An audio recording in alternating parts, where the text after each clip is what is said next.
Again, good evening, everyone.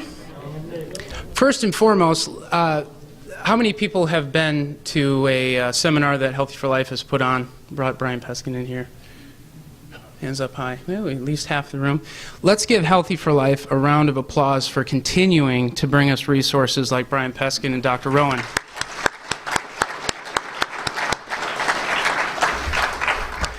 My name is Jake Veely. I'm the author of Healthy for Life University. I've been fortunate to work with Healthy for Life over the past many years and have since been able to work with Brian Peskin and Brian Shattuck here on all kinds of different projects and products. And I noticed when I walked into the building, one of the first things that I heard people talking about was interactions with their physician and comments around individual health issues that we have going on right now. And I also heard a couple conversations around health insurance and, you know, kind of the debacle that's going on in Washington right now. How many people want to leave it up to Washington to take care of our health problems? Yes, we all know that healthcare reform begins in the home. And one of the great resources that we have here tonight is Professor Peskin and Dr. Rowen to talk about the new PEO solution book that they have just released. And I'll tell you, I've read an incredible amount of scientific literature, and I've been around the block in the medical community, and this is one of the finest resources I have ever seen put together, not just for physicians and their patients, but for individuals just like you who are looking for resources on how to get a real grasp on your health. So tonight, all of you are in for a real treat in being able to hear everything that these two have to say. So with no further ado, I'll introduce Professor Peskin, who is now, this is his third book he's authored. So let's give him a round of applause.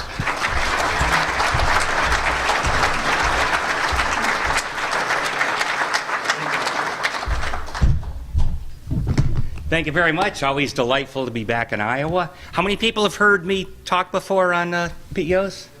A lot of you. How many first time? Cheers on the Jan show? Yeah, I heard you on the radio this morning. Okay, good. My background's electrical engineer. Real quick summary. My wife became diabetic, doing, quote, everything right. And I don't know what to do. She was a pharmacist, so she's in the medical field. This happened in her 30s, type 1, shooting insulin, thin, exercising her tail off, low fat, high carb, everything she was told.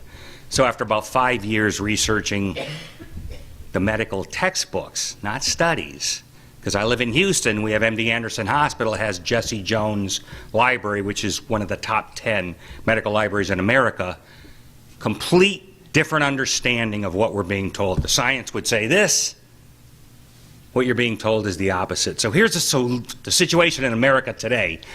The, quote, cause of the problem is given as its solution. Now, if you think about that, what could be more insidious? So I'm delighted to be here today to launch our new book. It's called PEO Solution, Parent Essential Oil. This is written for physicians to bring them the 21st century medical science they haven't seen elsewhere. Now, I spend my time in the medical journals and medical textbooks, but physicians don't read these type of journals after they're in medical school or after they're practicing. They read physician journals like New England Journal of Medicine, Journal of American Medical Association. They don't typically read Journal of Lipids and that sort of thing. So I'm delighted to have this new book.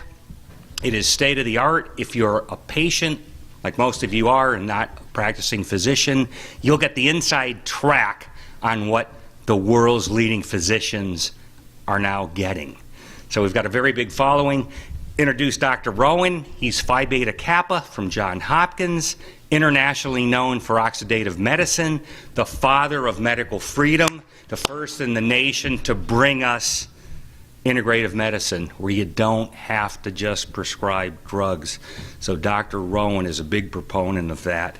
Internationally known oxidative medicine, and as the editor-in-chief of Second Opinion, brought leading edge, real life solutions to our problems. So here's Dr. Rowen. He could say a few words about what brought us together. Dr. Rowen is a near raw foods vegan, by the way. So I'm more of a carnivore. So we've never, ever had any collaboration between two things. I'm a theoretist, Dr. Rowen's a clinician practicing, and I'm more of a carnivore. He's very close, near raw foods vegan. So we found a common ground, and typically two people on this side would be hitting each other with baseball bats. So let Dr. Rowen give a little talk on what brought us together. What he find, you know, he's vetted my work for 5 years before fully embracing it, and he can tell you why. Thank you, and thank you for being here tonight. It's a real honor to come and talk to you.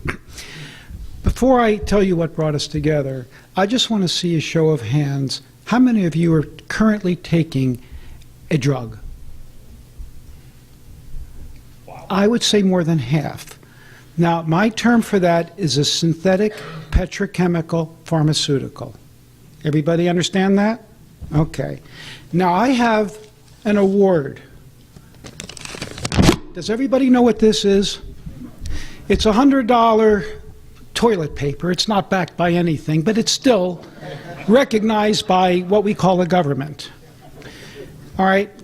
I will give this to the first one of you who can name me a single synthetic petrochemical pharmaceutical, with the exception of antibiotics, that cures any disease.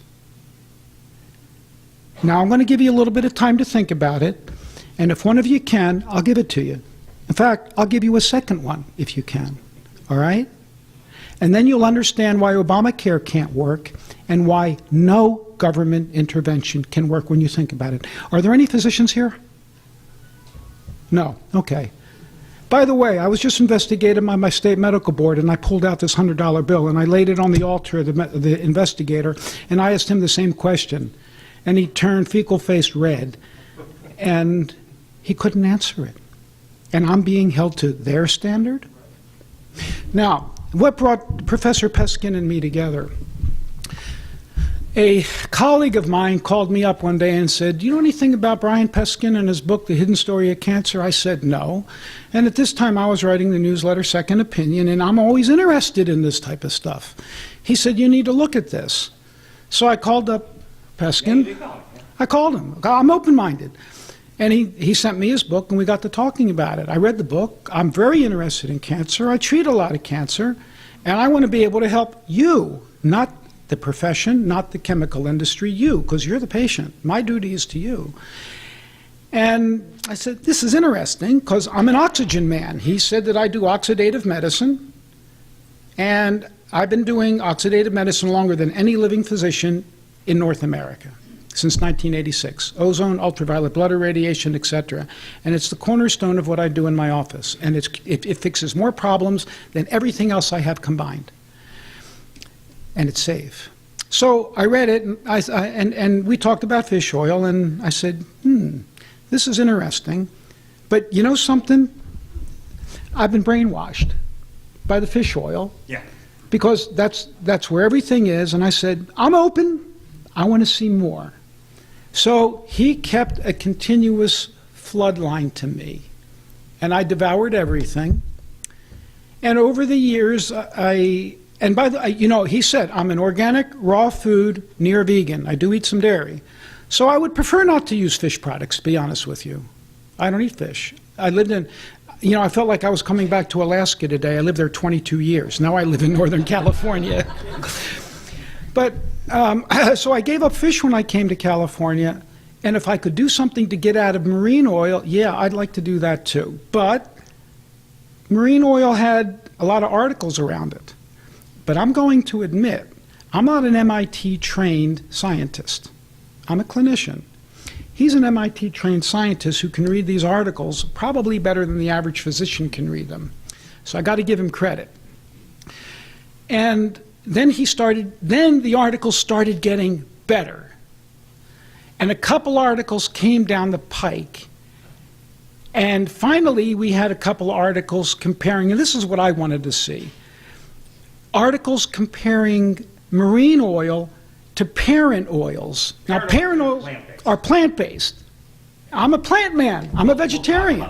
Okay, I'm a vegetarian, so I wanted to see that. Everybody's bragging and boasting about these marine oils.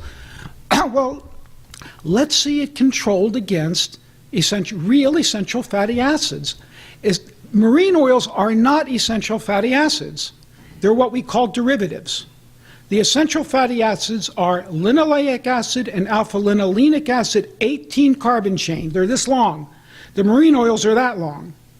And they're highly unsaturated, making them very unstable. And I'm also a pragmatist, and I observe, and I'm a clinician, and I have a strong belief in the Creator. I know this is the Bible Belt here. You guys do too. And I don't believe that God makes mistakes. And that's in my mantra, and I've written that in my journalism. God doesn't make mistakes. Amen. Thank you. And I said, you know, the pundit said, we have a slow conversion of the parent 18-chain carbons to the longer chain. And they said, it's slow. So we need to force feed marine oil. And I'm sitting there thinking, no, this doesn't sound right logically. Well, finally, I got some articles from him, one of which just blew my mind. They fed monkeys, primates, marine oil, and then looked at what happened to their liver. Their liver membranes became peroxidized, rancid, eating the marine oil. It was so bad that it consumed all of the vitamin E in their liver in an effort to protect their livers from the rusting. Rancid oils are rusted oils. You know what rust is on your car, and you can't paint over rust, because if you do, what happens the next day? It comes right back. So this is rust. So their livers were rusted out. So obviously, there's danger to it. And then I got articles showing that when you force feed marine oils, you're stuffing your mitochondria with these long-chain unsaturated PUFAs, P-U-F-A, polyunsaturated fatty acids, long chain. They're extremely vulnerable to oxidation. Your mitochondria are your furnaces. I'm a mitochondria man. That's energy. That's where the energy is made. It's like your internal combustion engine. So there's combustion, and you don't want your engine made of wood. You want it made of steel, or it's going to burn up. Well, your mitochondria don't want to have these extraordinarily vulnerable to oxidation, long-chain unsaturated fatty acids. They're going to age. And when mitochondria age, you age. And you're going down when your mitochondria can't make energy. So that was the next nail in the coffin. And there was one more, wasn't there? Experiment. Oh, yeah. Then he sent... That was a big one. Investigating oils with respect to arterial health. That was in 2010, where we gave people parent essential oils, and I'll get into more detail what they are, compared to fish oil. And it was shocking. The people taking fish oil had arteries that were 11 years biologically older than the people taking the PEOs, the parent essential oils. So this was shocking. Statistically, incredibly significant, probability-wise, and a very strong effect in everybody. So this is unprecedented. So he just, that was the final nail. Right, clinical. So now I had the perfect storm. I had the absolute proof in the literature that force-feeding these long-chain oils was toxic. And he had a study that showed that not only were they not effective, they might actually be clinically damaging. Not might be. They're 4.5 years aging. You're better off doing nothing. This is what that proved. Fish oils made you anti-age. Now, how many of you are taking marine oils now? Don't be afraid. Thank you for your honesty. Have you been here to hear Professor Peskin before? No, okay. But many of you have been. Let me just tell them real quick what a parent is. Parent omega-6, parent omega-3. They're called essential, okay? Essential fatty acids. I like calling them parent essential oils. Body can't make them. That's all you need to know. There's 2 types, your body can't make them. Next thing you need to know is the parent omega-6 is critical. Everybody's always talking about parent omega-6 we're overdosed on. We aren't overdosed on. When you look at the tissue, and I really look at physiology, it's 11-to-1 in favor of parent omega-6 to omega-3. What we are overdosed on is adulterated parent omega-6. Why? Because it's in all the cooking oil. To get long shelf life, the food processors have to stop the oxygen transfer of the oil. This is so a fast food restaurant can get a month out of the same oil in those French fries and the fried fish, and every restaurant and every baking commercial enterprise can use the stuff without it going bad and have long shelf life. You can't have rice or anything going bad. Now, it goes bad because if you ever walk by the fish area and you smell it, it's awful. That's Dr. Rowen's rancidity, the rusting inside the body. So there's two types. The adulteration is awful, and they're required. Your mitochondria has no omega-3 in it. 20% of the mitochondria is fats, and it's virtually all parent omega-6. So the biggest deficiency in the world, in America, is adulteration of the omega-6 cooking oils. And any of these oils you use at the supermarket are all omega-6 based. They don't use any omega-3 based oils because they go bad too quickly. So that should tell you something right there. They don't even use the parent ones because they go bad fast. Now, the derivatives are longer chain, so they're not broken down, they're built up. You have very few derivatives in the body. The medical profession was misled in the 20th century information. Remember I told you at the beginning, PO solution is about 21st century medical science that they haven't seen? When they look at positron emission testing from the USDA and from the National Institutes of Health, less than 1% of the parents go to derivatives. The brain uses 7.4 milligrams of DHA, for example, per day. That's it. The average amount in a fish oil capsule is 20 to 500 times when you look at what they're being prescribed. So everybody is getting overdosed with fish oil. Anybody taking it, bring it back. It is a poison. And I've got 3 journal articles, peer-reviewed journal articles. The newest one just came out last week, Journal of Lipids. Just type it in Google, Journal of Lipids. It was peer-reviewed by a professor of biochemistry that specializes in lipid oxidation. 15 pages, comprehensive review on why fish oil is a poison. And they didn't want to publish it, it was too long. But they decided because it was such a bad effect with fish oil, it had to be published. I got it published. Just put in Journal of Lipids, comma Peskin, you'll pull it up, won't cost you a nickel. It's open journal. I was invited to do it, and there were no page charges. So it was a big honor. There were 2 others. The Iowa experiment from here is in there. The parent oils are critical, and what's happened is finance is masquerading as science. The fish oil group got together because in the beginning it's, I have spoiled fish, where do I sell it to? I'm not selling it to the good fine restaurant, they're not gonna buy it. Whenever anybody has a waste product, the nutritional market, because everybody is so desperate for something, these people dump it off. So they sold spoiled fish in the beginning, but it doesn't even matter, bottom line. If it's the best fish in the world, their oil acts as antifreeze because they're living in frigid water. Is anybody here living in frigid water? No. Anybody here have gills? Look in the mirror. I don't think you do. Let me elaborate on that. Remember, we talk about God doesn't make mistakes, right? Okay. Now, they're trying to convince you that you're missing marine oils, right? That you have some type of genetic need for these marine oils. How many of you believe in evolution? I don't see a hand. All right. How many of you believe in creation? Okay. Now, that said, how many of you believe, based on evidence, and I'm an evidence person, that human beings probably arose out of the plains of Africa? I do, because the evidence shows that human beings probably first appeared in Africa and then spread out. Now, that doesn't defy evolution or creation. That's where were we to begin with. So if we were in North Africa, how the hell were we getting marine oils? We're land creatures. That's number one.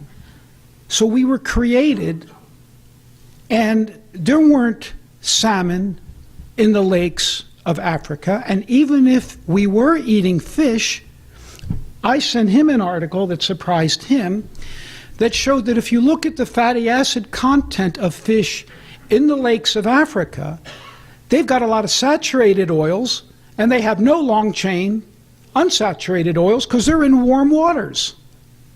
We are not in 34-degree Alaska water, where there's low oxygen and cold temperatures to prevent the oils from going rancid. So it's just logic now that says that we're not supposed to be loaded up with this stuff. Sold a very bad bill of goods.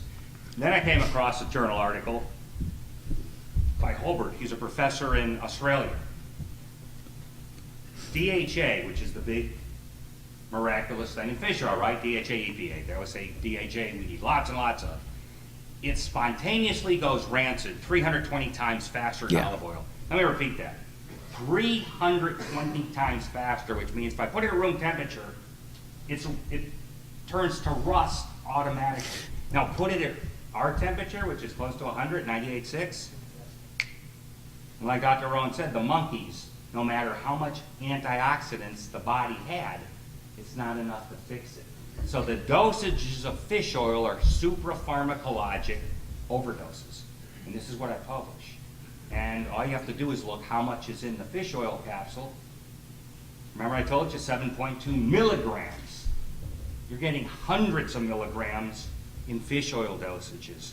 And the other thing you have to look at, forget Africa, forget anything. When there was no fish oil supplements, which is pre-1960, zero, pre-1970, were there gross brain disorders? Were there gross neurological issues where the nervous system was going nuts? And was there gross visual impairment? Because these three areas have the most DHA, EPA in them. The answer is no. And even when they looked at vegetarians that eat no fish at all, they had 85% of the levels that anybody eating fish had in their system, which proves, just like Dr. Rowen said, your body makes this. Now they say slow, and they act like everybody has. There's two enzymes, delta-6, delta-5 desaturase is what they're called. They say they're slow. Well, in engineering, slow doesn't mean anything. We look at a time constant, it's steady state, where is it? So slow doesn't matter. It's the amount, and the amount is minuscule. Like I told you, less than 1% stays, goes to derivatives, 99% is parents. So and now Dr. Rowen focuses on the parents, everybody else is focusing on the derivatives, and this is why fish oil is awful. It's only good for one thing, lowering the immune system, like a steroid. Yeah. Now people will say it's anti-inflammatory, and I get real mad. Even Dr. Rowen would say, and I said, wait a minute. Lowering your whole immune system is not a true anti-inflammatory. It's an immune suppressant, so you gotta be very, very careful. And the more you think about it, that's not the way to go. You can have an anti-inflammatory, and the omega-6, the first derivative of that is called GLA, and that leads to prostaglandin series 1, which is the most powerful anti-inflammatory on the planet. So if anybody here has arthritis, has any kind of inflammation, has any kind of arterial buildup because of inflammation, this is what causes the Iowa experiment to get the results they do. That's a true anti-inflammatory. Now you can't go out and buy PGE1. It is available synthesized, but it's so much money no one would ever get it. Your body makes it. So that is done. The omega-6 series is much, much more powerful than the omega-3. And this is what they don't tell you. So PEO solution gives you the science of all of this. And the cool thing about it is we distill it down. If there's very important things, we give you an analysis of what did this mean. But unlike most other authors, we give you exactly what's out of the medical journals, the quotes. So you can see for yourself what's said, because most of the time in these articles you see, the body of the article does not substantiate the headline they make up. Anybody see a couple, about 3 weeks ago, one of these sprinkle things on the food? They just nailed the FTC for misleading advertising. Sensi it? Yep, Sensa. So everybody's looking for something. You sprinkle this on the food, you lose weight. Well, they got fined $25 million, and they should. Today it just came out, testosterone. If you take that, it leads to heart problems. And I was talking to Dr. Rowen. He never was subscribing to that. So these oils are the basis, by the way, of your natural steroids. They're the basis of your hormones. They are tied to cholesterol, and the whole thing with cholesterol is the structure. That's why it doesn't matter what the LDL number is. The whole medical profession is a rule. Their head's spinning because we don't understand. You lower cholesterol, it doesn't lower the heart attacks because it doesn't matter. It's called a dependent variable. If you're an engineer like me, there's no blood cholesterol sensor. I've never seen anybody publish that but me. Outside, of course, the medical textbooks. I've never seen it published in a journal article. Like Dr. Rowen said, God doesn't make mistakes. If a cholesterol sensor was needed, there'd be one because there is a sugar one. Blood glucose is tied to everybody to 1 part in 1,000. Not 1 part in 10, not 1 part in 100. That's 1%. 1 part in 1,000. So your body can tightly regulate anything. Sodium, calcium, all of it is highly regulated. So we're all the same in this respect. Very narrow ranges. Cholesterol doesn't matter. There's no sensor. So this is where you have to start. And this is the way I think. And this is what Dr. Rowen sees. So we work together where I can give the theory and the explanation always is consistent in clinical practice. So it's really interesting. Let me elaborate just a little bit on the word adulterated, because you've heard that before. Adulterated means altered. These essential fatty acids have a specific three-dimensional structure. You could have the same molecule with the same number of carbons and hydrogens and oxygens, but if it's hydrogenated, the three-dimensional structure has changed, and it would be like taking my right arm and left arm and switching them. I still have a whole body, but my arms are reversed. Do you think I would be very functional? You know that. Well, that's exactly what happens with these when they get hydrogenated or they become trans. And I'm going to tell you now that when you cook your food and when you heat it in oil, you're eating trans fats. Number one. And margarine, how many of you eaten margarine for years? Right? Well, I know many of you have and you don't want to admit it, but now the word is out on what margarine is. It's all trans. Because those oils were liquid in their natural state.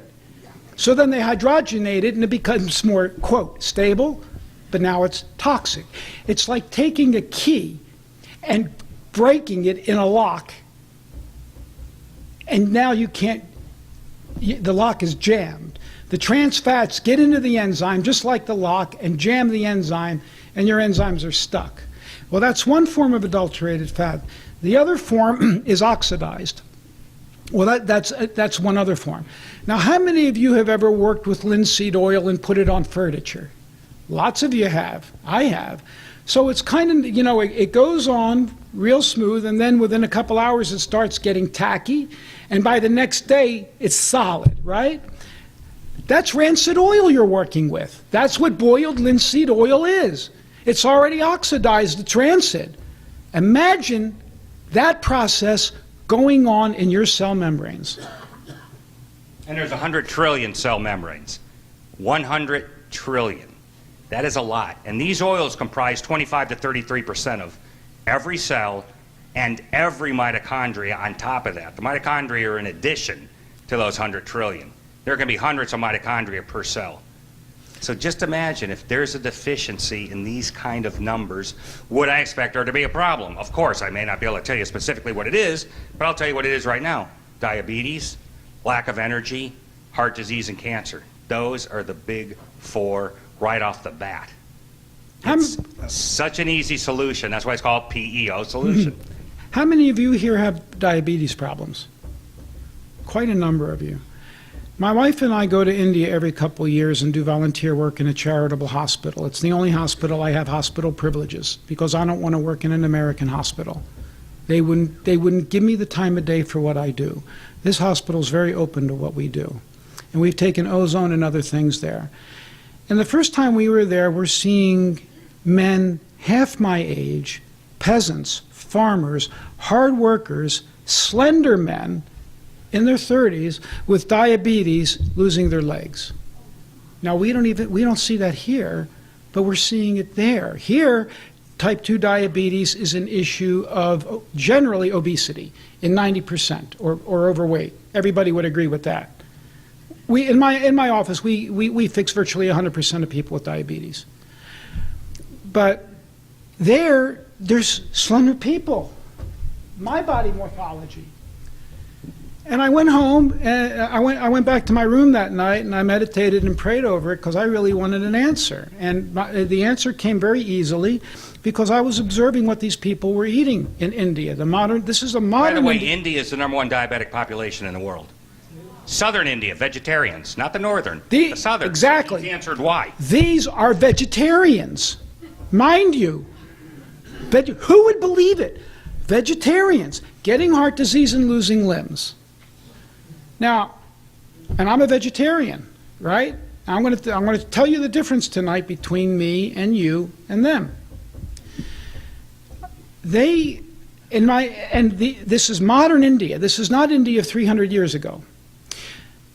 They cook their food to oblivion in oil, particularly mustard oil. They boil it to oblivion, and that's what they're eating. What do you expect? They're getting, and this was a common thread, and I presented that at the hospital, and they said, you know, you're right. So they're eating rancid oils. What do you expect to happen to their cell membrane? And the nutritional content is destroyed when you cook food at that kind of high temperature. Then one thing leads to another, and I believe it takes somebody like me, because it didn't come to him. I'm saying that in jest. And in our book, The PEO Solution, how many of you heard of the French paradox? Not many of you. I'll tell you what the French paradox is. The French eat an extraordinarily rich diet. A lot of beef, pâté, very rich diet. It's full of saturated fat. And yet their incidence of vascular disease is significantly less than ours. And the idiots out there for years were trying to convince you that saturated fat is the cause of your vascular disease. Now, I never bought into that because saturated fat is a normal part of diet. But here they're telling us less saturated fat, and they're eating a really rich diet in saturated fat. They don't have heart disease. So oh, it must be red wine. The resveratrol in red wine. That's what it is. Well, you would have to drink several gallons a day of red wine to get the amount of resveratrol that would give you some protection. And I think if you did that, you'd be dead. You'd have wiped out your heart from that, because alcohol is toxic to the heart besides your brain, your liver, and everything else. So it can't be that.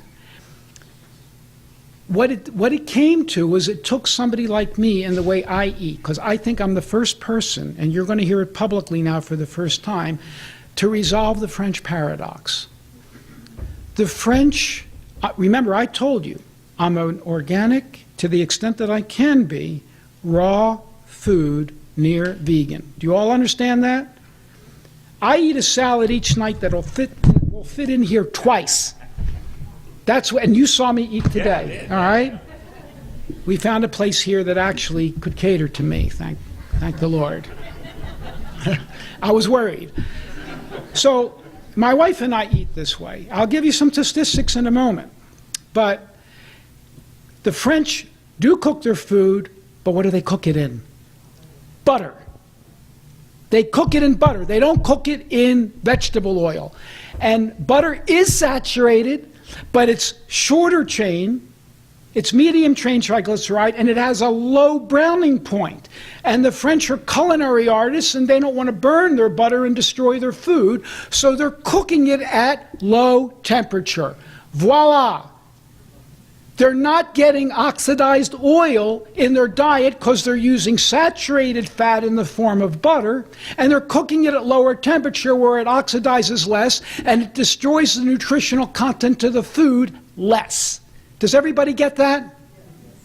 So if you're going to cook food in oil, please, there's only two, and it's not olive oil. Butter or coconut oil or possibly palm oil, because palm oil and coconut oil are medium chain triglycerides. You can't heat them up too much and they're much more stable. Don't even cook in olive oil. Olive oil is fine. If you want olive oil, put it in your salad dressing. I don't even use oil in my salad dressing. I mash an avocado. I put a hint of sesame oil on it, maybe a little hint of olive oil in it, just because it does have nutritional value. That's my oil base. I use raw coconut vinegar, garlic powder, sea salt, a couple other things. We're going to have that recipe up there. It's a salad dressing you will die for. It's so delicious. What's the top temperature for butter? Probably 150 degrees centigrade. 100 degrees centigrade is boiling point. So the top temperature for butter is about 150. If you go higher than that, you're going to brown it. And I strongly believe, there you have the resolution to the French paradox. You go to India, they're boiling everything to oblivion in a very vulnerable oil, mustard oil. Just a moment. I want to share one other thing with you, and then I'll be happy to take your questions. I told you I don't believe that God makes mistakes. I believe that God designed our bodies to be self-healing wonders of nature, including animals too. But you know, I think ours are even more wondrous, because if you fed an animal, they've done this on laboratory animals, if you fed an animal the type of diet that the average American is eating, they're history. Somehow we make it to 70, yes, with degenerative disease, with cancer, with heart disease and everything else, but we do survive. The animal won't even survive eating this trash. I believe there's 3 fundamental causes of dis-ease. Improper nutrition, toxins, and stress. Those are the 3 fundamental causes. If you address them, which government will never address because you don't make money on this, and government's controlled by money interests, if you address these 3, you can resolve just about everything. And if you can't resolve it, you can make it dramatically better. Yes, there are other things. I agree, there's injuries. Well, those are physical injuries. That's anatomy. Go to the hospital. I would. I broke my hand, I went to the hospital. There's genetics. But that's largely BS, because there's a new science called epigenetics. Do you all have a computer, right? It has a hard drive. You're at a keyboard. Who controls that hard drive? You do, at the keyboard, right? You're in control of it. The hard drive is the DNA. What you do to your DNA with the toxins and poisons and stress and everything else, that alters the expression of the DNA, and it corrupts the files. This is called epigenetics. So genetics are a portion of this, but you're more in control, believe it or not, than what your mother and father gave you. Although I'm going to tell you that what your mother and father gave you is really important, because epigenetics transcends generations. The Bible says, "Ye shall pay for the sins of your fathers even unto the 4th generation." I got chills when I went to a meeting in 1988 or 1989, and there was an article actually published in JAMA, the Journal of the American Medical Association, that showed that if you make an animal deficient in zinc, the mineral zinc, its offspring will have an immune deficiency which will be transmitted to its offspring for 4 generations, even if you give it zinc back. And now we can see the same thing with all the chemicals that are in the environment. Everything Monsanto's giving us, pardon me, if you're farmers, I apologize, but I'm going to speak the truth. Chemicals in the environment and nutrition. It's being transmitted to our children, and we're seeing autism and immune dysfunction. And God knows, I don't even think God knows what's going to happen to us because of what we are choosing to do. Going to have a break in about 2 minutes, so I'll have to cut you off real quick. Anybody? Yet? Anybody? You're not going to win. You had a question, so you're going to be first. No one's going to win. Questions after the break. But there's 2 things regarding nutrition. Parent essential oils are the #1 thing. It's not vitamins. Parent essential oils. The second thing is there's a deficiency of minerals. Minerals are coenzymes, just like vitamins, so they can make reactions go up to 1,000,000 times faster. I look at what are we eating and why is there a deficiency and why may you need a supplement. Well, with the POs, adulteration of the oils to get long shelf life. Makes sense. Minerals are not in the soil anymore. because the fertilizer they use isn't organic, so it's not cow manure that nature designed to have the waste of those animals put into the soil that puts it into the plant that we can eat. So there is a big mineral deficiency. The next one, for toxins, the best thing I've ever seen is a formulation called Essiac. It's non-irritating, non-stimulating. It comes from the Ojibwa Indians. Been around for over 100 years. I like a formulation that has cat's claw added to it. It's the best upper respiratory enhancer in the world. So this is the best blood purifier and natural chelator, helping to remove all the toxins I've ever seen. If you ever feel a cold coming on or anything, you take half a bottle of this stuff, the cold is gone. It is unbelievable. Asthma, unbelievable. Stress, again, the oils make your hormones. So we should be able to have huge stress. Look at the stress in the 1800s. You got the flu, you're probably dead.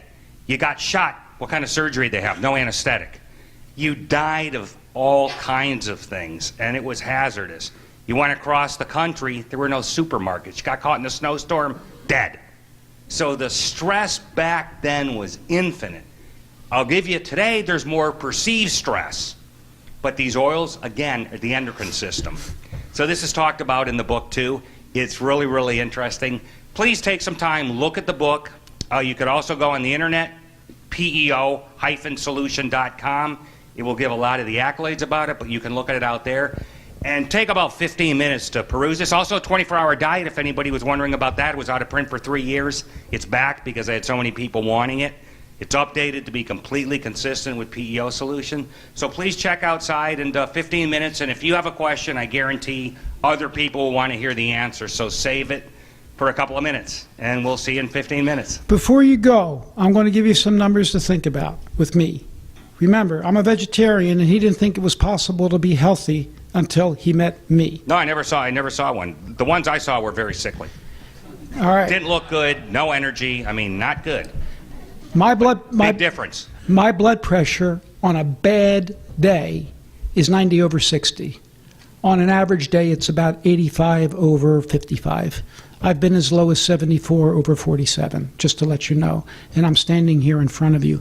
That's the blood pressure of a young adolescent. Is it low adrenals? No. I hiked the John Muir Trail a few years ago. It's the longest, roughest, toughest, highest altitude trek in North America, save Alaska.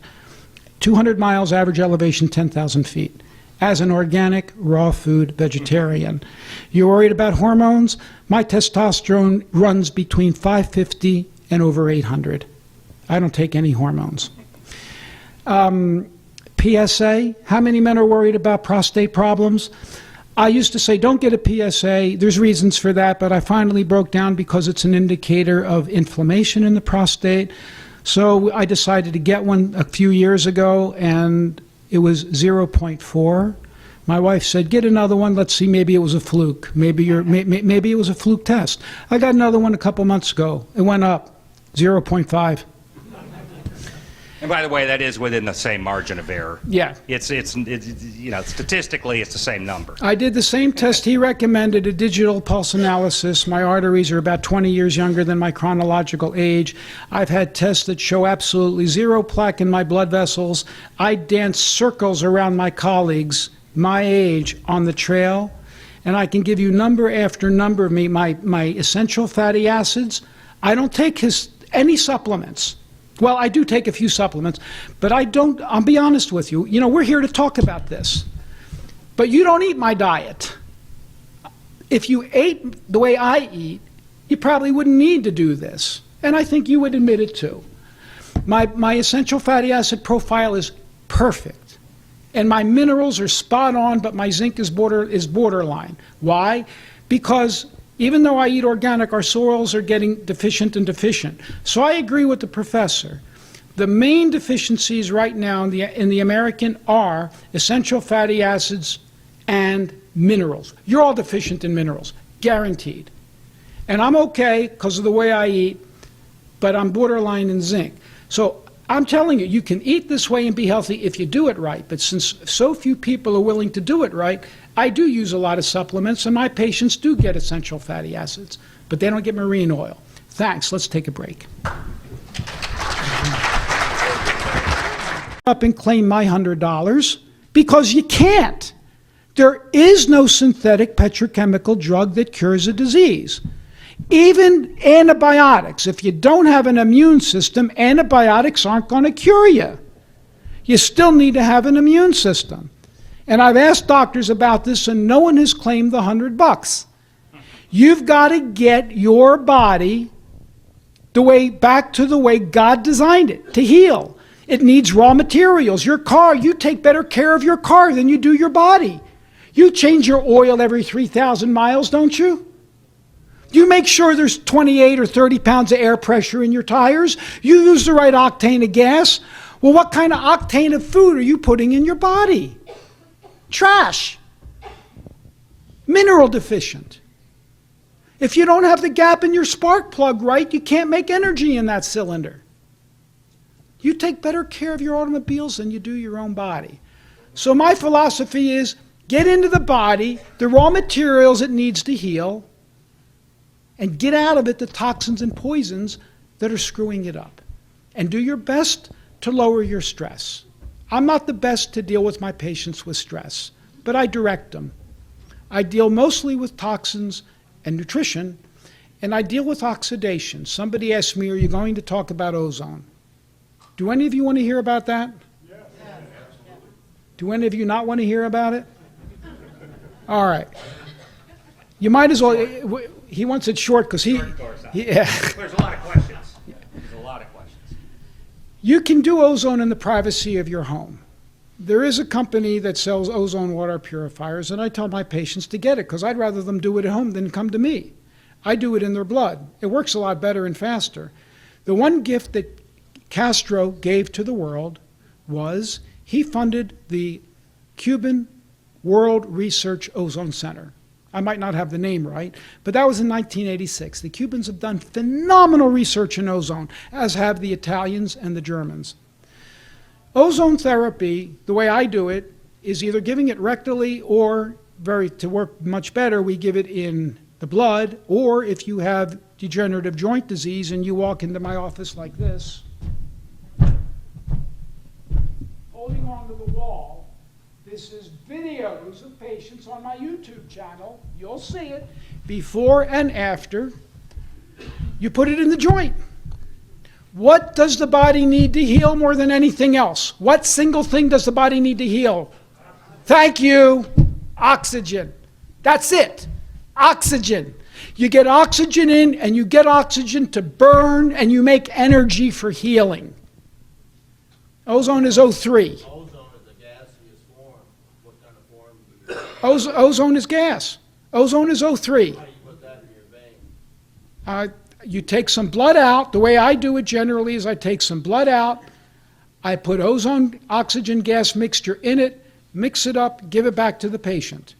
Another way you can do it is actually put the gas right into a joint or a body cavity. Another way is putting it in rectally. I've had patients blow it in their ears.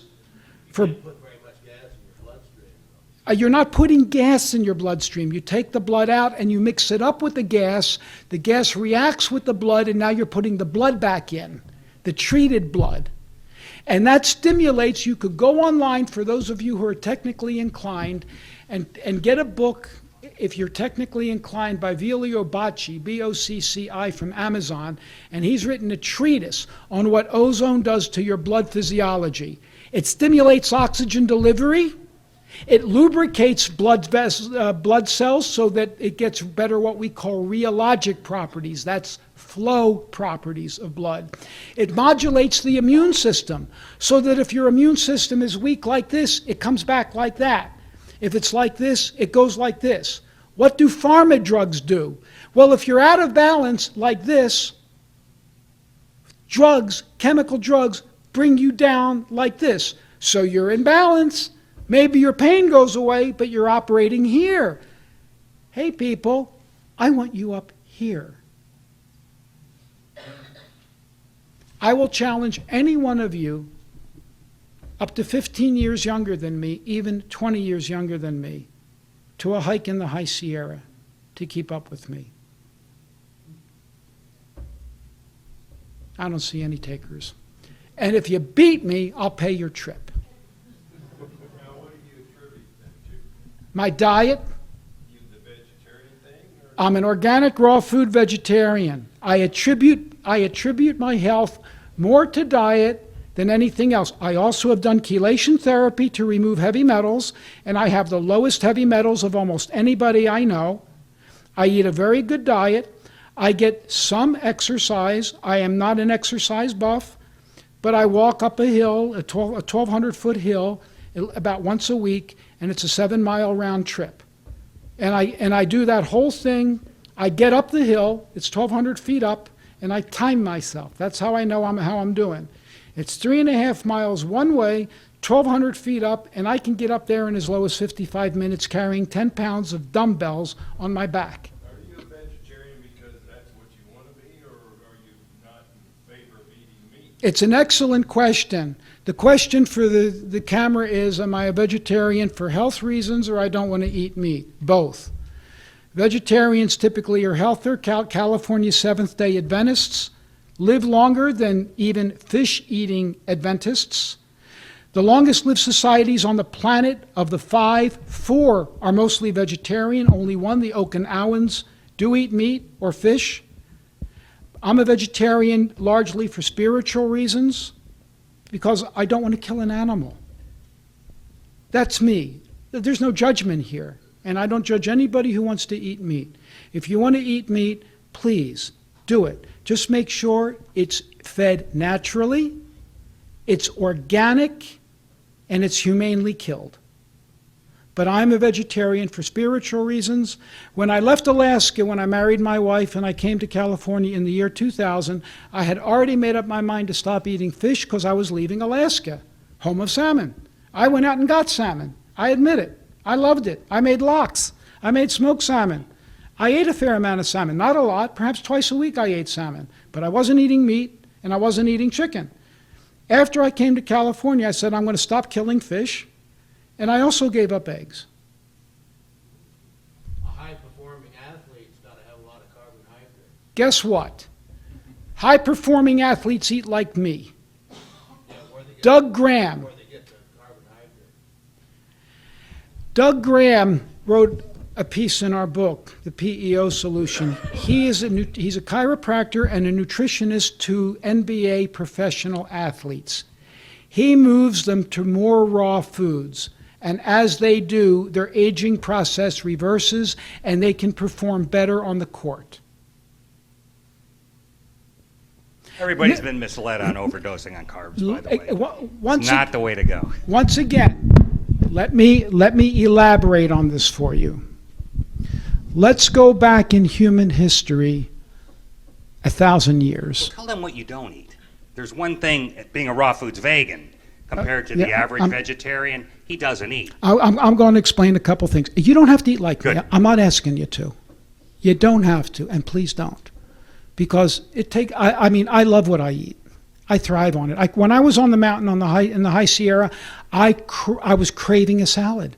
That's all I could think about. On the mountain was coming down and getting a salad because I couldn't carry it. It was too heavy. But I was still eating raw. I was eating sprouted nuts that had been dehydrated because I needed dense calories for this trip. Now,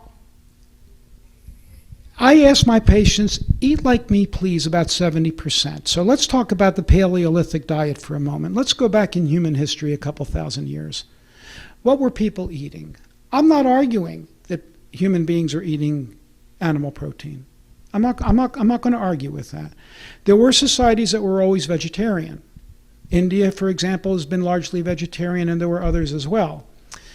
But let's say we were eating meat, and we were probably eating meat even before we were cooking it over fire. But let's look at logic for a moment. Let's look at our 3 closest relatives in nature, the chimp, the bonobo, and the gorilla. What are they eating? They're vegetarian. In fact, they're vegan. Do you see any of them cooking their food? Even a lion, a carnivore. I've never seen him get an antelope and cook it over a fire. I haven't seen it. He's eating it raw. And what does he eat first? The guts. He eats the flesh last. We stupid people are eating the flesh first, the hardest part of the animal to digest, the muscle. It's the hardest to digest, and we're cooking it. So we're not doing what nature is suggesting. The chimp, the bonobo, and the gorilla, they're eating their food raw. I don't see them cooking it. We do. So that's something to think about. Now, I tell my patients, please eat like me about 70% of the time. I don't care what you do with the remaining 30%. Eat like him. I respect him. All right, be a carnivore if you want. Cook it. Just don't overcook it. Don't eat fried food, fast food, refined food, or processed food. That's all I ask. What you do with that remaining 30%, eat cooked food. That's fine. Eat meat. That's fine. No grains. Because the grains, you're processing them. I ask them to limit beans and legumes, but I don't proscribe that. But 25+% of the American population has a gluten problem. And you're going to find that in the gluten grains. And the wheat we have today is different than it was 300 years ago. It's been hybridized to make a lot more gluten, and it's destroying a lot of people. So I ask my patients, eliminate grains. Dairy can be a problem for some people, and a lot of people do well. I happen to like unpasteurized dairy, if you're going to eat it. And I tolerate dairy. A lot of people don't. I don't really push dairy. But I tell people, no fast, fried, refined, or processed foods. End of story. So I concentrate on diet. I concentrate on detoxification. And then I target therapies and supplements as I see the need for a particular case. I see a lot of pain. I don't believe that there's pain in the world that is a deficiency of a chemical. Pain is a friend. How many of you have pain? I'm sorry to hear that. But please, God designed you to have pain to tell you there's something wrong. And if you mask it with a chemical, the problem is still there. When you have leprosy and your nerves are knocked out by the leprosy and you can't feel anything, you mutilate yourself because you can't feel it. Pain is your friend. Let's address the cause. The first thing I do when somebody comes to see me for pain is I say, tell me about your teeth. Surprised? How many of you have gotten the newsletter I wrote, Second Opinion? I know there's a couple of you. Wow, okay.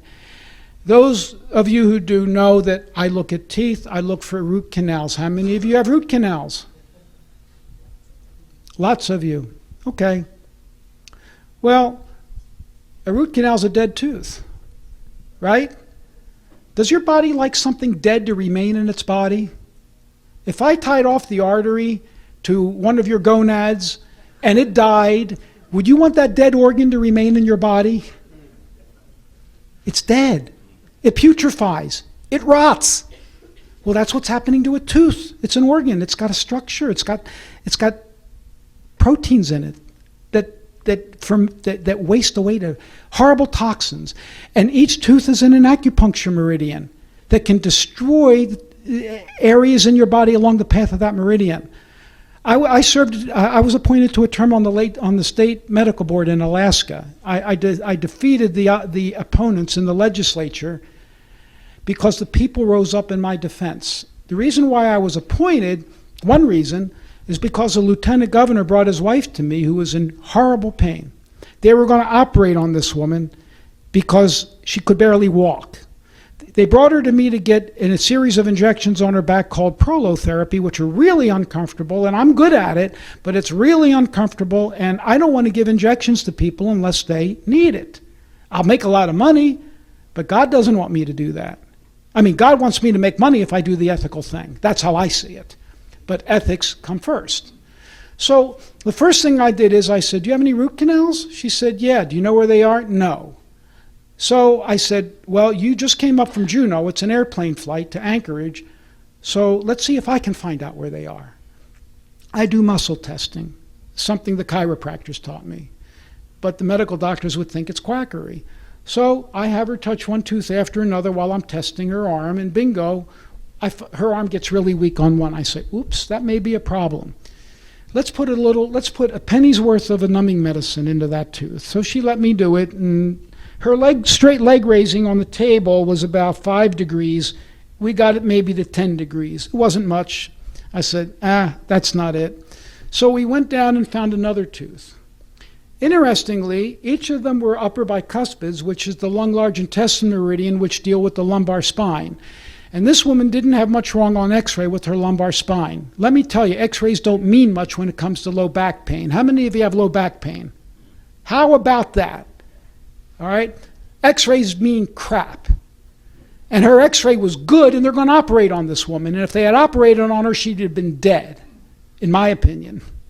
So bingo, we find the second one. I put 2 cents worth of Procaine into that tooth, and she jumps off the table, does a jig, and says, oh my God, what did you do to me? Now, I've got patients like that on my YouTube channel. We didn't have videos back then. That was around 1991. And I said, Francis, I'm not going to be the one to get you better. I think you got a problem in that tooth. Go back to Juneau, the capital, and see a dentist who can look at this.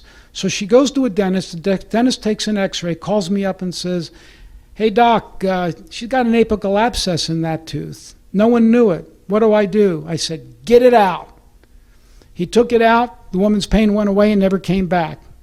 She lived her final days, and she didn't have back pain. A year later, I was appointed to the state medical board. Her husband signed the certificate. And this was over the objections of the medical industry. All right. So I'm telling you some stories that might help you. There is a cause of pain very often, in knees, for example. I hope you don't mind me sharing this with them because they've got problems. And incidentally, the oils will benefit this because you need the oils in your membranes to get oxygen through. I do use a lot of oils in my practice. I'm being honest with you now. I don't take them. I don't need them. If you decided to eat like me, you don't need them. Would you agree? Agreed. Now, the reason you do need them is to compensate for the junk you're eating. Yeah. See, that's the problem in the normal American diet. We're even eating decently. A lot of the oil is adulterated, so you need to take the good stuff to overpower it. He's not getting any junk, so he needs about 1/3 of the oils most of us would need. I'm eating an uncooked diet. How are my oils going to become rancid? How do they not become rancid? Okay. Didn't God make nuts? God made nuts in the shell so that they're protected from becoming rancid. And when you take them out of the shell and chop them up, or heat them, or fry them, or bake them, or roast them, they become rancid. I just told you I'm eating raw food.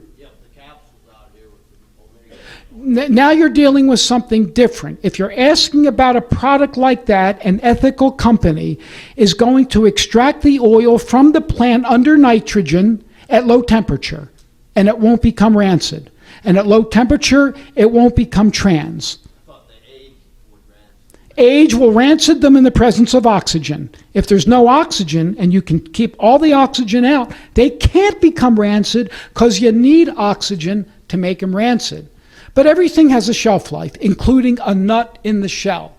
If you leave it there long enough, it does go bad eventually. Everything alive eventually rots. So if you get something like one of these supplements, use it up within its time period. I want to tell you, I put ozone into joints. Please go to my YouTube channel. Robert Rowen, MD, all one word. The featured video there is called Oh My God, Knee Pain Relief. A woman comes into my office crippled. She's in her late 60s.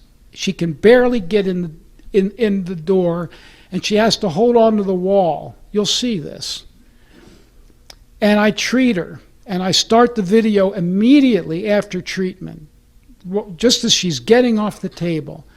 And you need to see the change in the expression of this woman's face. There's no actress alive who could reproduce this. And she just goes, oh my God, oh my God. And she has to run out in the hallway where her husband's getting an IV to show off to him that she can run, sway her hips like this instantly. She needed one additional treatment, and I haven't had to see her back. That's how powerful a treatment like ozone can be. Why? Because even degenerative joint disease involves inflammation in the joint. Rheumatoid arthritis is overt inflammation.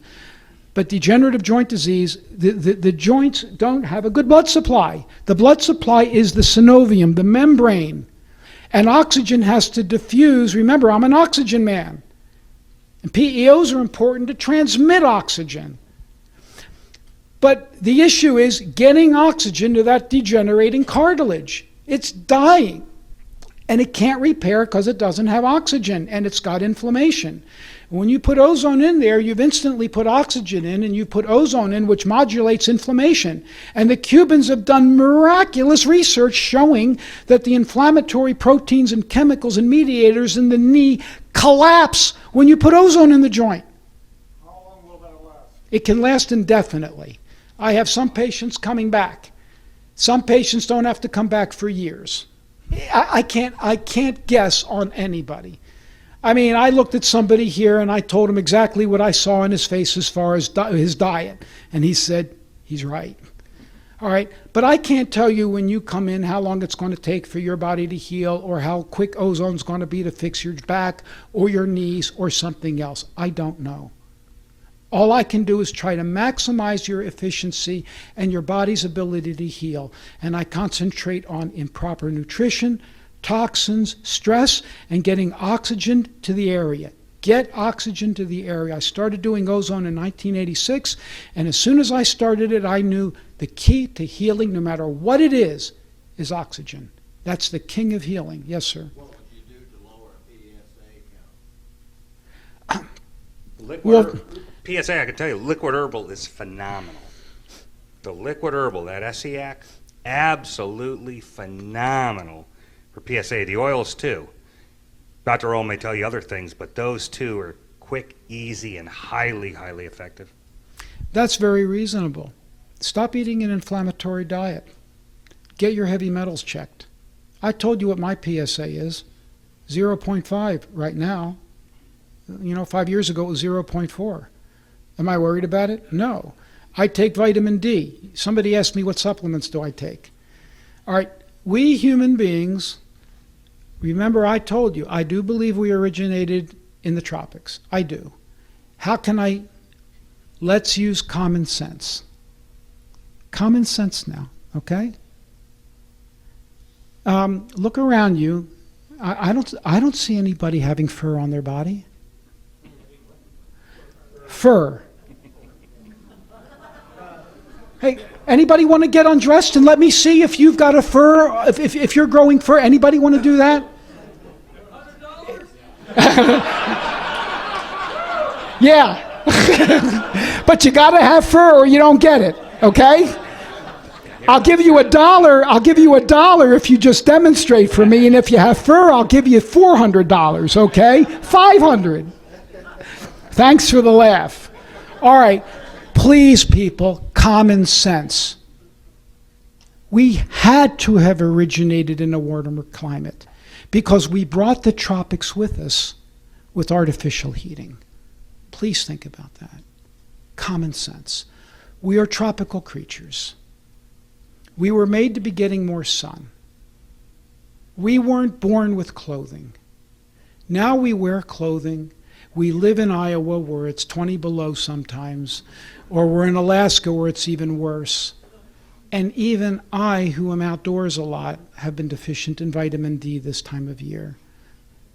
Everybody I test is deficient in vitamin D at this time of year, everybody. And black people have it even worse. Iodine. I take iodine because iodine is a nutritional mineral and it largely comes from wind blown in from the sea. And this is an iodine belt here, iodine deficiency belt. And I do take minerals from time to time. And I have taken the essential fatty acids too. He was all excited saying, well, did you notice anything? Did you notice anything? I said, no. What do you expect? For me.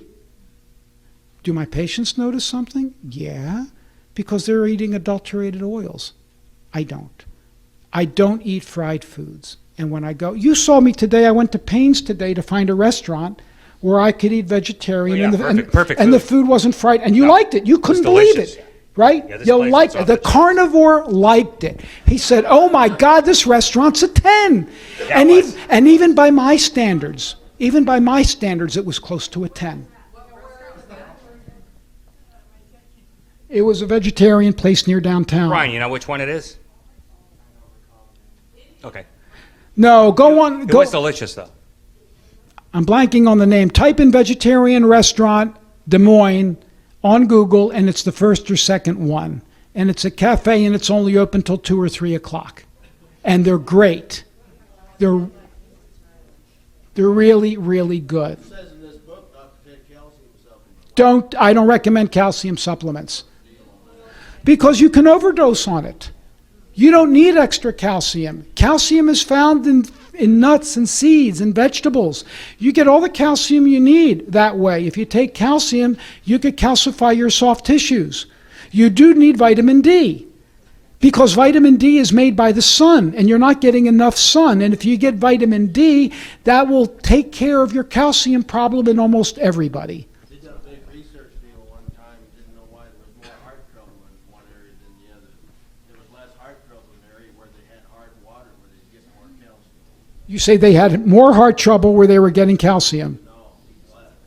Okay, where they were getting calcium. Well, hard water isn't just calcium. There's minerals in hard water. I don't have a problem if you're drinking hard water with calcium.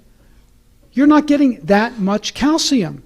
But when you take a calcium supplement for 500 milligrams or 1,000 milligrams, now you're getting pharmacological amounts of calcium, like you are pharmacological amounts of marine oil.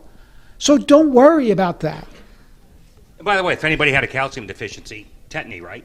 Wouldn't you have twitching in the nerves? Well, that would Isn't be called really tetany? that would really be bad calcium Right, but deficiency. have you ever seen anybody have that? You know, the studies are coming out now. No, I have seen that. That's in the hospital. Rare, I though. see it. Rare. They are coming out now with articles showing that people who take calcium don't do that well, and calcium is not that needed for osteoporosis. The only reason why you would take calcium is if you really have a deficiency, which very few people do.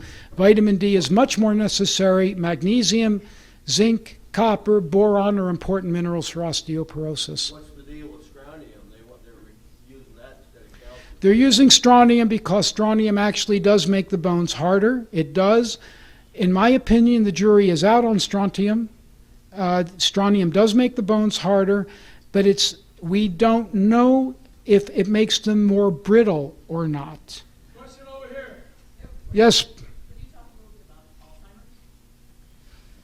Yeah, Alzheimer's. I have just written a piece on Alzheimer's that's going to blow the roof off of the world when it comes out.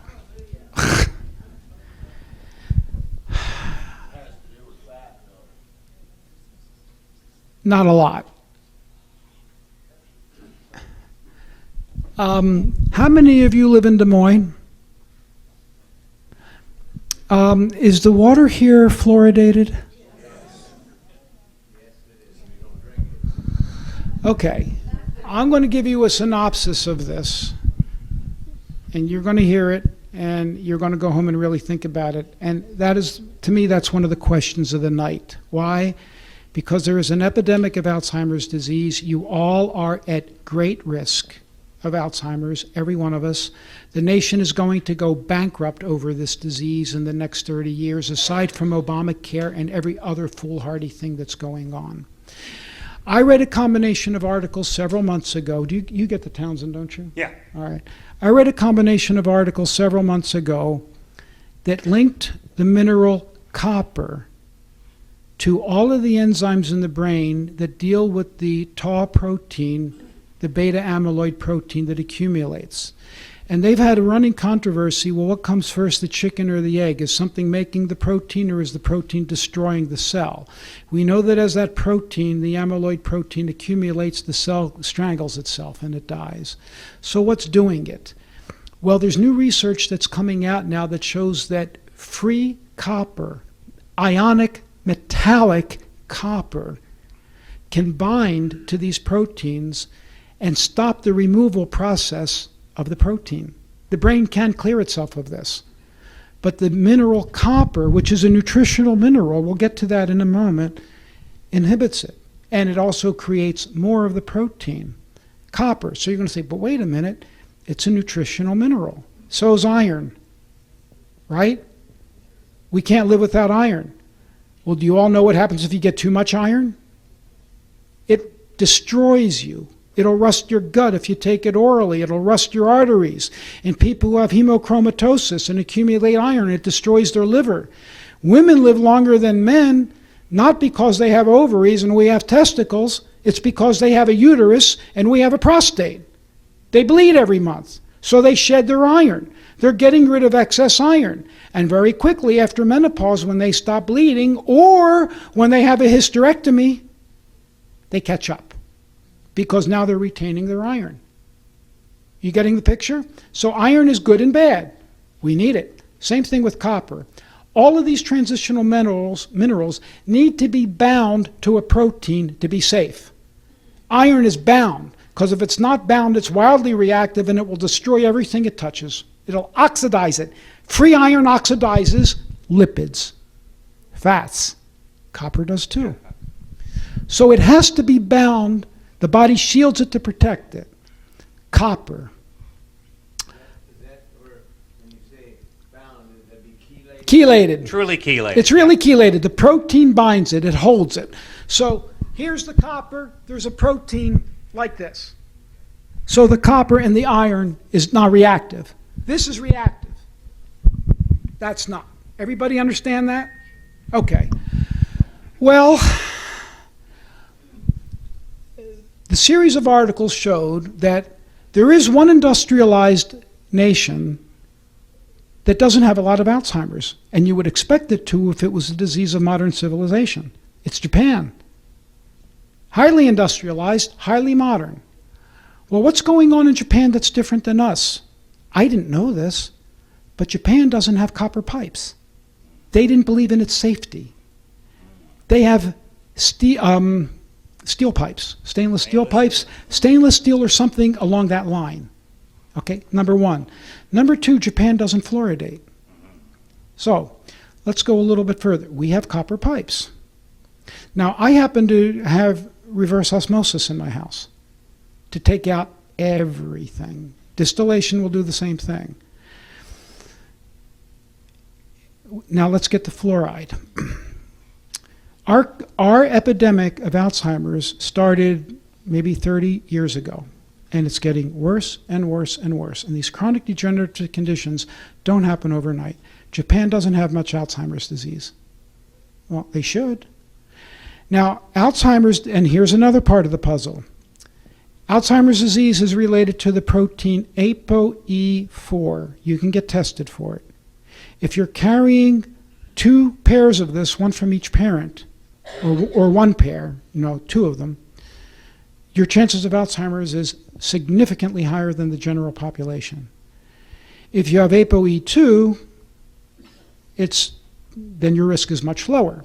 What's the difference between 2, 3, and 4? The 2 variety of this protein has an amino acid on it in a particular spot called cysteine. Cysteine. It's a sulfur-bearing amino acid that grabs copper and heavy metals. If you have the 2 variety of this, you have 2 cysteines. So you get double copper heavy metal binding. If you have the 3 variety, you have a small mutation and you only have 1 cysteine, so it can carry only half. And if you have the 4 variety, there's no cysteine. Hello, there's something here dealing with heavy metals. And the people who have this genetic anomaly are at higher risk. And There are some studies that show that if you give zinc to these people early, you improve cognitive function because zinc is copper's natural antagonist. And the studies were reproduced in animals and also humans. So here's where it gets really good. Your elected rulers, not leaders, your rulers have decided what's good for you. And they, without even allowing you to vote on it, they have imposed putting sodium fluoride or fluorosilicic acid in your water. It's a known byproduct, toxic byproduct of the aluminum industry.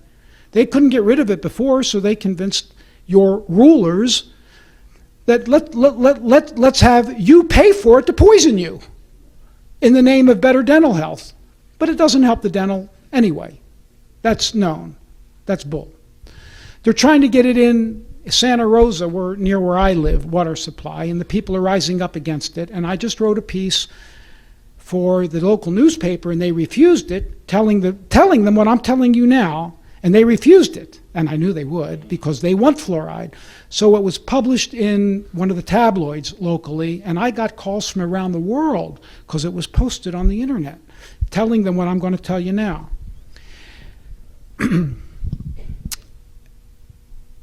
Acid dissolves minerals, right? So, and if your water is flowing through your pipes and there's acid in it, it will leach out minerals, that's known. Chlorine makes chloramines in water, which can chelate metallic copper. You with me so far?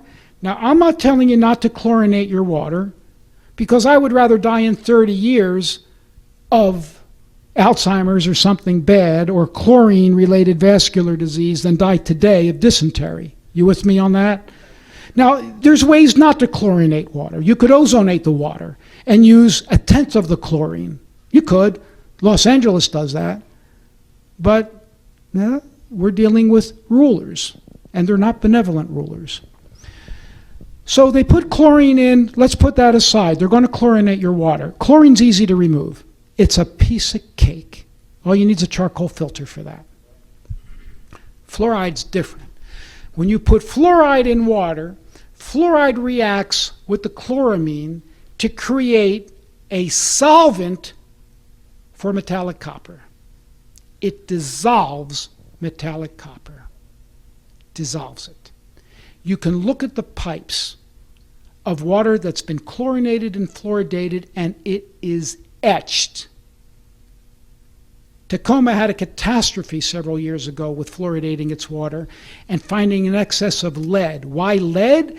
Because brass fittings have lead in it. And when it leaches out the copper in brass, it frees up the lead. And they had to stop. And then the lead went down. And they put it in, and the lead went up. They weren't looking for metallic copper, they were just looking at lead. Now I'm telling you, copper is a culprit here. So you've got fluoridated water in chlorinated water, and it's coming through your copper pipes. You're drinking it, and you're setting all of yourselves up for Alzheimer's disease. Have I answered your question? Now I have a question. With Alzheimer's considered to be a neurological condition? It's a degenerative disease of neurons. All right. Can we add seizures, the epidemic of seizures, to this category as well? Not necessarily. Okay. That's my question with that. All diseases can have multiple causes.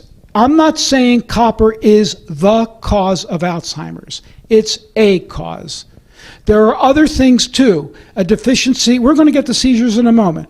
Fatty acids, other toxins, etc. But I look for horses before I look for zebras.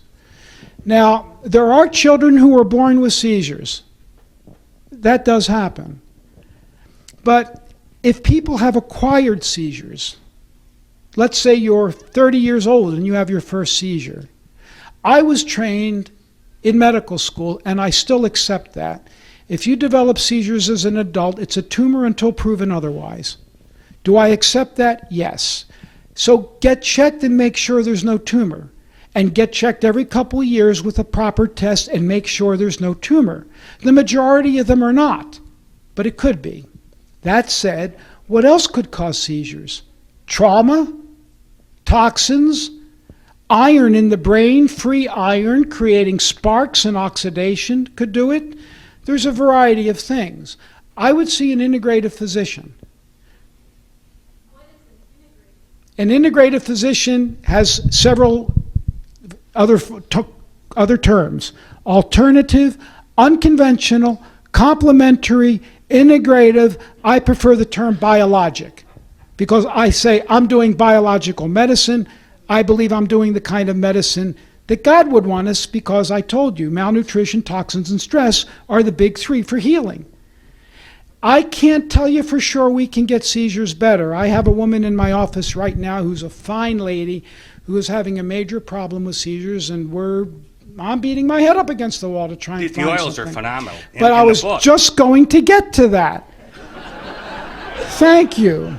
The oils in a would dog be and human. the oils are oxygen, oxygen, oxygen, oxygen. So the oils are going to help get oxygen in and rebuild membranes, because it's a membrane disease, because neurons work through membranes. The electrical impulse along the membranes. Your brain is almost all membranes. And the Cubans, of all people, not our country, the poor Cubans, and I mean poor, they're doing research right now on ozone and seizures. Because I know the researchers. I've met them at meetings, and they tell me that it's helping, and they're doing animal work right now on it. So I'm now adding ozone to my treatment for seizures in recent days. I can't tell you how it works yet. So thank you for the question. Yes? Lupus. Piece of cake. Inflammation, malnutrition, toxins, and stress. Go there first. Get rid of the toxins, clean up the gut, get gluten out of your life, all processed foods. I can't tell you how many cases of inflammatory conditions I've seen get better simply by cleaning up the diet and going on my diet. It clears up so many things because gluten alone could be doing this. Gluten can cause arthritis or thyroiditis, itis. Itis means inflammation. So these are inflammatory conditions. Ozone has been marvelous for this because it modulates inflammation. There's a report that intravenous DMSO has resolved lupus because it modulates inflammation.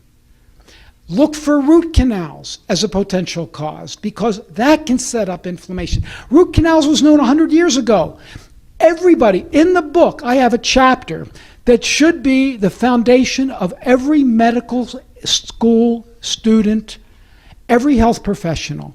And it deals with the work of the famous dentist Weston Price and the physician Francis Pottinger. The Price-Pottinger Foundation still continues their incredible work, and it deals with diet. Pottinger found that in cats, he was doing work on cortisol, adrenal, when cortisol was first discovered, and he was using cats. People decided they don't like their cats anymore, so they just dumped them at his place for his experiments. He ran out of food, so in that pen over there with the extra cats, he asked the butcher for some scraps. Throwaway stuff. And he fed those cats the butcher scraps. Raw meat, right? And his other cats over here, he was feeding commercial cat crap. And he noticed a difference in their health. And this guy he's an observer. And that's what science should be. Look at observation first. He saw there was a difference. And he did a study on these cats. He followed them for 3 generations. This group of cats got the processed commercial cat crap and some milk and a little bit of cod liver oil. And this group over here got raw scraps and similar milk and or cod liver oil. And the difference in their health by the 3rd generation was appalling. The cats fed the raw food, were jumping all over the place, healthy, happy to see you. They looked terrific. But by the third generation, the cat's getting the other food, their fur was falling out, they had skeletal abnormalities, their jaw was short, so they would have sleep apnea if they were human.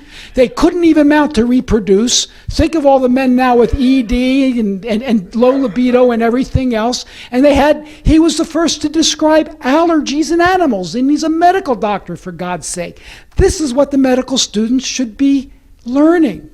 Weston Price went from Aboriginal culture to culture all over the world, detailing their outstanding health around 1920. Unbelievable health, good dental arches, few caries, no sleep apnea. And then he went back 20 years later, and husbands were beating their wives, their teeth were falling out, they had osteoporosis, heart disease, and a number of other things. What was the common denominator the 20 years later? Can you guess? Introduction of white man's food. I call it white man's food. No, I'm not a racist. But I call it white man's food. Call it what it is. And that's what happened to those people. That should be the first lesson in healing anybody. Wouldn't you agree? Yep. Hang on, you've asked me a lot of questions. Sorry. I just wonder if you have doctors across the country that under your direction. There are organizations, yeah, that's a good question. There are organizations with doctors around the country in this area. The International College of Integrative Medicine, they concentrate more in the upper Midwest area. American College of Integrative Medicine. I've trained ozone doctors at my website, docrowen.com, docrowen.com. I have a list of the doctors who allowed me to post them for doing oxidation. Question over there, ma'am? What artery? Carotid artery? Carotid artery is no different than coronary artery. It's just that you happen to get it in your carotid because of who you are. It's atherosclerosis of the carotid arteries. Why is it there? Because you have a lot of abnormal oxidation going on in your body. It's not a disease of cholesterol. My cholesterol is 175. Why? Because I eat what I do. Now let me give you an example of something, and I wrote about this in the book. Cholesterol range. This man hit a home run, and he's not a medical doctor. Cholesterol range. My cholesterol has ranged from about 155, and if I ate the worst diet I could imagine, it probably would go up to maybe 190 or 200. That's my set point. I've never done that, but I'm giving you an example. And the idiots will say, oh, your cholesterol's 190, don't worry about it, everything's fine. And now, this guy over here might have a range of, say, 200 to 240. You with me on that? That's his range. Now, if his cholesterol is 200 in him, and mine is 190 in me, I'm probably going to hurt myself really bad compared to him. That's number one. But, so the issue is not the absolute amount of cholesterol. Cholesterol is found in your body connected, it's carried by lipids. It's carried by fats. They're called cholesterol esters. The cholesterol molecule is linked to a fatty acid. Cholesterol does nothing to you. They have fed rabbits cholesterol up the yin-yang, trying to induce atherosclerosis, and they can't. But if they feed the rabbit oxidized cholesterol, adulterated cholesterol, rancid cholesterol, in 6 weeks they get fatty streaks. It's not your level of cholesterol. And the idiots who are telling you to how many of you take statins? Please be honest. There are people here on statins. It's a good way to get Alzheimer's, in my opinion, because your brain makes cholesterol and it needs it. And that same enzyme that makes cholesterol in your liver is found in your brain. Why is it in your brain? Your brain wants cholesterol. It's the structural integrity of the cell membrane. Statins are garbage. If they work at all, it's because they have an effect on inflammation, not cholesterol.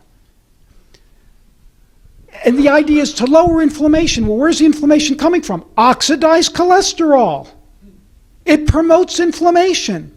There are receptors on the cells, on the inside of the cell, for oxidized cholesterol. And then when the cell picks it up, when the inner lining of the vascular system picks it up, it looks like a foreign body to the immune system. The immune body recognizes it as foreign, because it is, and it wants to kill it. So it goes for it and kills it, and it causes inflammation in the lining of your blood vessels, and it lets all kinds of other crap in. Am I making sense? Now, there's an interesting thing here with exactly what you're saying.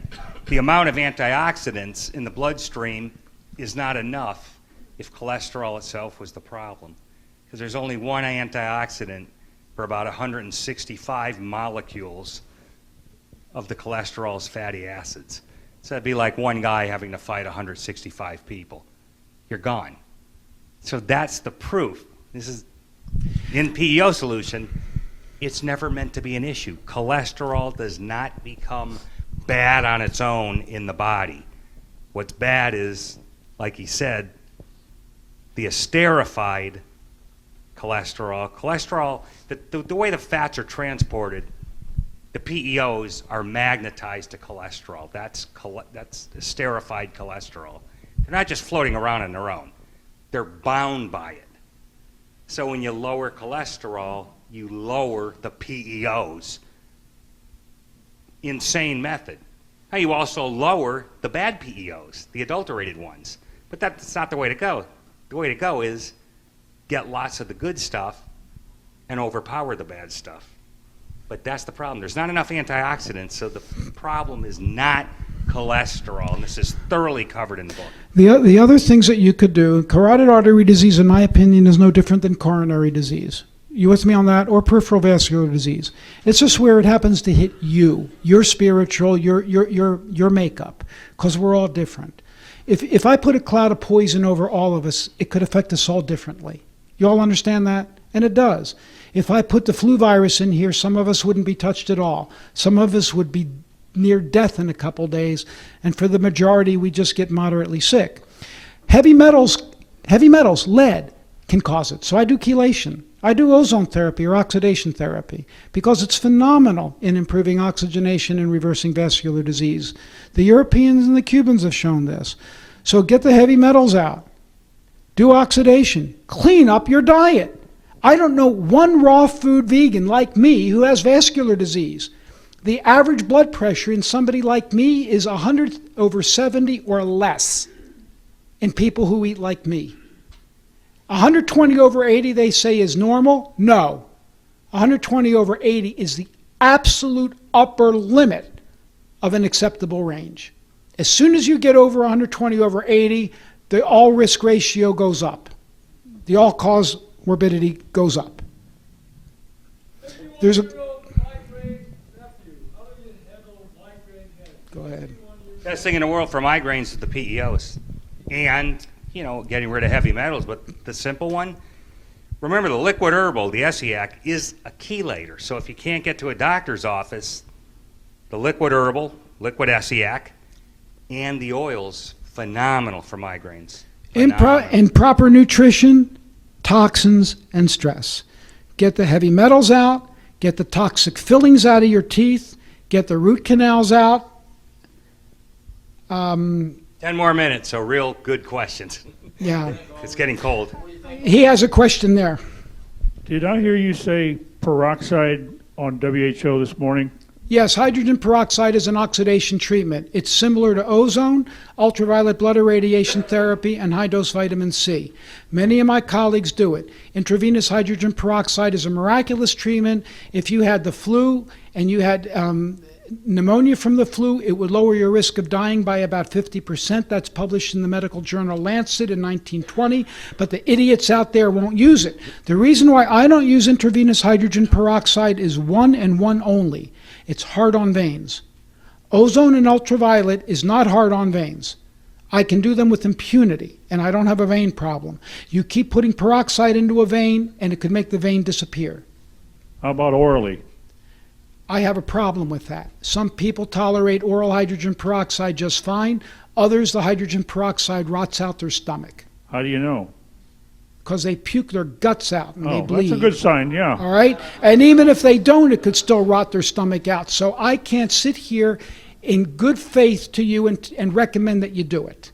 I've Well- had patients swear by it, that it fixed everything, including lupus, rheumatoid arthritis, and other things.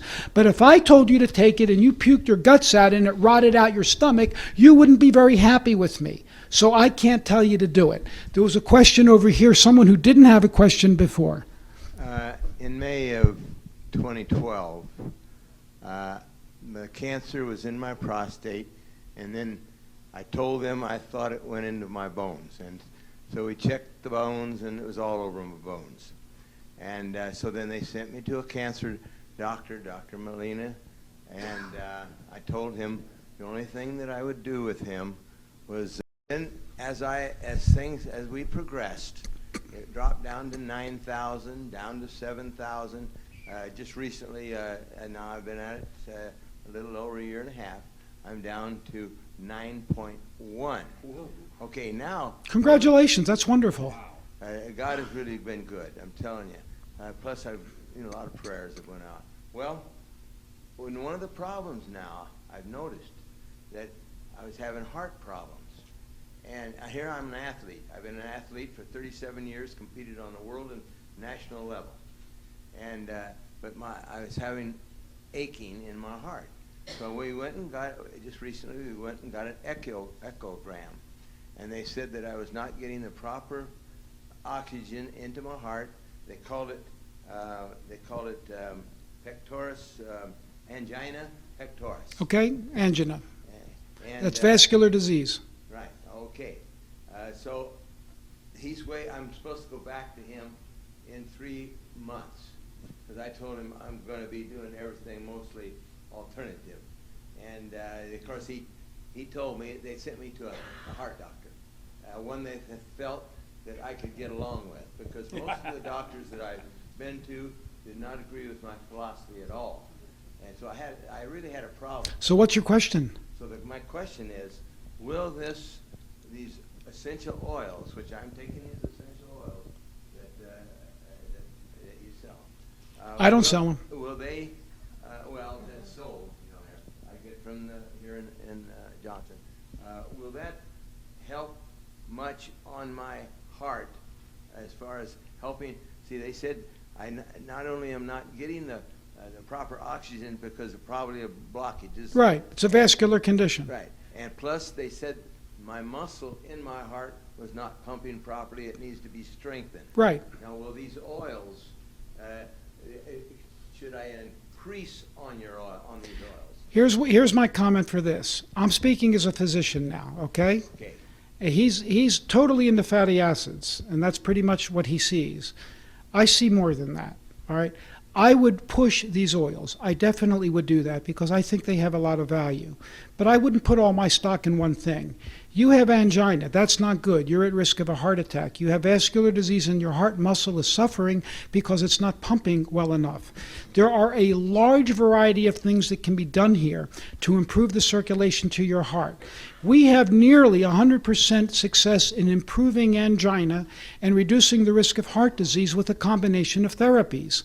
And that's why I went over this with you tonight. Eat like I told you to eat first. Now, by the way, I can't diagnose and treat you here. I can just tell you what I would tell a patient. Eat this way. And I beat the crap out of my patients about diet above everything else. That's where I go first. And if you won't do it, forget the oils. But they'll help. I've always been noted as what people call me a health nut, because I am. I eat raw stuff. Terrific. Most of the time. So All right. Look for heavy metals. I've lived. I think. Look for heavy metals. Okay. Look at your teeth. No fried food. No toxic oil. Look to a doctor who does chelation therapy because it potentially could help cancer as well, because cancers accumulate heavy metals. Okay, now what about, see, I'm taking something for oral chelation. That oral chelation is wonderful. Intravenous chelation is the cat's meow. Oxidation therapy, I've given you all a hint to what I consider one of the greatest therapies the world has ever known. Oxidation therapy. Ozone therapy, which can be done at home. Oh, it can. Yeah, listen, I take phone consults from all over the country and overseas. People can call my office, set up a phone consult, and I will tell you and I tell them over the phone how to do it. I can't diagnose or treat, but I tell them what I tell my patients. I want my patients to get an ozone machine so they don't have to come to me. And if it doesn't work rectally, then they can come to me. And they'll spend more, it'll cost more, but I give them a more powerful treatment. So angina is reversible.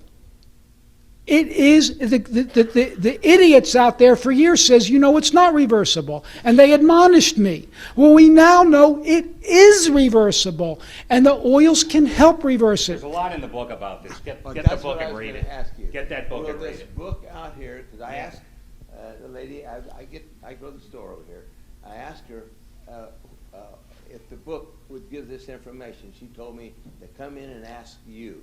The book gives you a lot of information, and I'm honest. I got to answer to God. The oils, I would put a patient like you in my office on the oils, straight up, but I wouldn't rely on just that. I'm being honest with you now. Well, you'd be surprised at some of the other things I do take on an alternative basis, but Okay. I'm not sure just which ones are going to help the most. You were a professional athlete, which means you got a lot of exercise. Right. Your diet was good. I would be looking, what else could be in you that's doing this? And I really would be looking at heavy metals. Heavy metals could be there because all of us have heavy metals, and at your age, sir, Yeah, I'm 80 years old. you grew up in a time of lead and gasoline. The lead goes into your bones, and as we age, especially in women, and the bones turn over, the lead is released, and it goes right to your arteries and your brain. So I would be looking at that, because low levels of lead can cause vascular disease. Can we remove them heavy metals without You can do, intravenous? you can do chelation without intravenous chelation. Yes, it's slower, but it works. Because I've told the medical profession most of the things I told them I would not do because it's invasive. I felt I wouldn't even do a biopsy. I've had patients, listen, I've had patients come to me with heart failure with an ejection fraction of 18. An ejection fraction is the amount of blood your heart squeezes out in one stroke. They're alive, they're crippled. They can barely walk in because their heart's not. Your heart should pump 60+% of the blood out in one stroke. 18% sucks. You get the picture? Right. Okay. In 6 weeks, almost every one of my patients will double to 36% on key nutrients and getting them oxygenated. Their cells are not dead. If your cell is dead, it's dead. I can't fix it. God can't fix it. Sorry, God. But an injured cell, God made to repair itself if you get to it before it's dead. So the idea is to get the poisons out, get the nutrients in, and get the oxygen in. Am I making sense? Yep. Now, will the Question book, on the flu. will the book, Get the book and read it. Will the book tell me how to get a hold of you? Yes. The book does say how to get a hold of. Sure. Yeah, Sure. yeah. And you go to my website, I'll give you the phone number. There was a question about the flu. I don't give flu shots to anybody. Extensively addressed in the book, the flu shot. I don't You'll give. be shocked what you read. I haven't given flu shots to anybody in my whole career, and that is even before I got into this. I don't believe in them. They're a crapshoot. If you take enough flu shots, your risk of Alzheimer's disease goes up because of all the aluminum adjuvants in the flu And they vaccine. don't work. This was published by the head of the thing. You'll be shocked. They don't work, and I would rather you have an ozone machine at home, because if you have an ozone machine and the flu comes around and you have a machine, everybody else around you will die but you. One last one. One last question. One last question. You didn't ask one. We have an awful lot of autoimmune illnesses today. Does oxidation? In my opinion, oxidation is the cat's meow for autoimmune. Why? I told you, improper nutrition, toxins, and stress, correct? All right. Nutrition also includes oxygen, so that's one thing. Toxins is major. Oxidation therapy has been shown to lower toxin levels, but most important with oxidation therapy, it modulates the immune system. And the Cubans and the Italians have clearly shown that if you give ozone therapy, they're high into ozone. I do additional oxidation therapies, depending upon how I see the patient. You modulate the immune system, and you turn down the abnormally high inflammatory pathways. We have inflammation for a reason. If you don't have inflammation and you cut yourself, you'll bleed to death. Right? Yep. So if you take fish oil and you poison your inflammatory pathways totally with that, you'll bleed more than you should. Now, I'm a vegetarian. If I cut myself, I bleed a lot. But I bleed, that's normal. You should bleed and ooze because it cleans yourself out. The meat eaters, the heavy meat eaters, clot faster. That's not necessarily good because it sets them up for heart disease. So, getting back to autoimmune disease, the Cubans have done a tremendous amount of research showing how you modulate the immune system with ozone therapy. And they're doing it, they don't have the money we do. So they're not giving it in the blood. They're giving it rectally, which is dirt cheap for them. I'm impatient. I like to get a fast result. Americans want a fast result. So I'll do it intravenously at first, but I beg my patients to get a machine. Where did you get a machine? I'll tell you afterwards. Coming to an end, get PEO Solution. You Actually, owe it to yourself. If you're here, you care. You got to get the book and spend probably 3 or 4 hours reading it. There It is a- will answer most of your questions. There is a company in Canada that makes ozone machines, and it can be imported for water sterilization, and you can adapt it for however you want to use it in the privacy of your house. It's called Longevity Resources. You can find them online. But I agree with you. One of the best things you could start with right now is all of you probably have adulterated oils in your body, and essential fatty acids is a really good place to start. I'm in agreement with the professor. The 2 most important nutrients that anybody could take, actually there's 3 and 4. Essential fatty acids, minerals, iodine falls into that group, and vitamin D. I also happen to like selenium, but that's a mineral too. So, and your diet, please. Diet, diet, diet. If you read this book, I'm begging you, get this book. Because, yes, it's written for physicians, but you'll understand it. And while you might understand what this engineer writes, this MIT engineer, I guarantee you you're going to understand what I write about diet. You will, because I wrote that section for you.